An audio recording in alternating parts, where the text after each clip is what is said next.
Nama anggota DPR Angelina Sondah dan Iwayan Koster kembali disebut dalam sidang perkara dugaan suap pembunuhan Wisma Atlet di Pengadilan Tindak Pidana Korupsi Jakarta Rabu siang. Setelah terdakwa suap Wisma Atlet Muhammad El Idris dan Mindo Rosalina Manulang, kini mantan bawahannya Nazarudin di PT Permai Group, Yulianis, juga menyebut nama Angelina Sondah dan Iwayan Koster. Pengakuan itu disampaikan Yulianis saat menjadi saksi Muhammad El Idris dan Mindo Rosalina Manulang dalam dua sidang berbeda.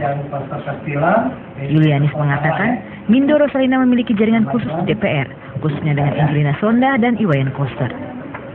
Keduanya menjadi penghubung Rosa dalam proyek pembangunan Wisma Atlet di Palembang, Sumatera Selatan. Yulianis mengaku Mindo yang juga mantan anak buah Nazarudin pernah memintanya menyediakan dana bagi anggota DPR, Kemenpora, dan PU demi melancarkan proyek Wisma Atlet. Angelina Sondah. Kalau Wayan apa? Wayan Koster. Wayan Koster. Ya. Apakah dua orang itu sering bertemu dengan terdakwa? Saya kurang tahu, Pak. Tidak tahu. Pengakuan Yulianis cukup membuktikan peran kunci Nazarudin untuk membongkar dewan yang terlibat perkara suap Wisma Atlet itu. Ketua LPSK Abdul Haris Semendawai mengatakan Nazarudin harus dilindungi bila ia merupakan saksi kunci untuk mengungkap pelaku lain. Pihaknya akan berkoordinasi dengan KPK mengenai posisi Nazarudin. Kita koordinasi ya dengan KPK untuk melihat sejauh mana peran Nazarudin sebagai saksi kunci untuk tersangka-tersangka yang lain.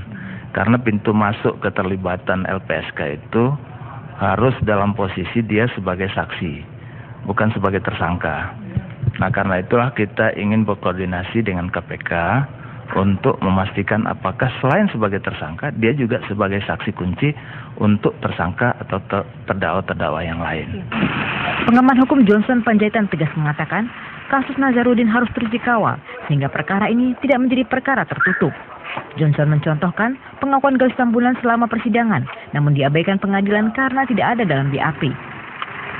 Saya kira kita semua sekarang ini harus menggunakan seluruh kekuatan kita dan jangan harapkan kepada negara, ya, karena negara punya skenario dan kepentingannya sendiri.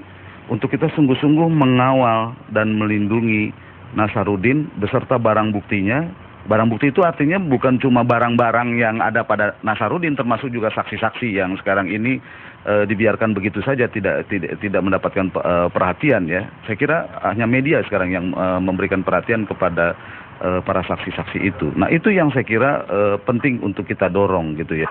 Kekhawatiran atas keselamatan Nazarudin juga disampaikan Ketua Komite Etik KPK Abdullah Yahamahua. Menurutnya Nazarudin sangat mungkin dibunuh seperti aktivis HAM Munir karena memiliki informasi yang bisa membahayakan orang-orang tertentu.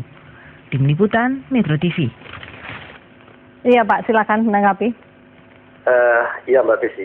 Kalau kita lihat dari ini berita setiap hari mengenai Nazarudin, kemudian sejauh mana keterlibatan anggota dewan, ini merupakan satu masalah hukum yang sangat besar, karena hukum akan berhadapan dengan politik di sini. Jadi keseriusan daripada hukum, keberanian daripada penegak hukum dalam menghadapi DPR itu, ya, kekuatan politik, ya, ini merupakan suatu ujian yang sangat berat bagi aparat hukum kita. Kemudian kita juga harus melihat Nazarudin ini mempunyai saksi kunci seperti Yulianis yang memaparkan bagaimana menyerahkan uang kepada dewan. Ini perlu juga saya rasa ada perlindungan bagi Yulianis, karena ini akan mengungkap sejauh mana aparat daripada atau dewan itu sendiri memberlakukan hukum yang telah dia ketahui sendiri, kemudian bagaimana konsekuensi untuk memberatasan hukum yang telah mereka buat sendiri, dan ini harus benar-benar dikawal ketat. Dikawal ketat dalam artian penyelesaian daripada permasalahan dengan dewan, kemudian penyelesaian dengan saksi kunci dan Nazarudin itu sendiri. Jadi kita harapkan nanti dari hukum dan masyarakat ataupun media benar-benar meliput ini dan tidak ada satupun yang luput dari pengamatan. Karena anggota dewan kita sudah tahu, anggota dewan itu sangat kita bilang sangat berkuasa, dan sekarang kita lihat anggota dewan itu pun tidak punya moral. Kalau kita lihat. Karena kalau mereka punya moral, mereka sudah tahu ini uang apa yang dikasihkan Yulianis. Baik. Pak Wil, dari Padang, terima kasih sudah menelpon kami di suara Anda. Tinggal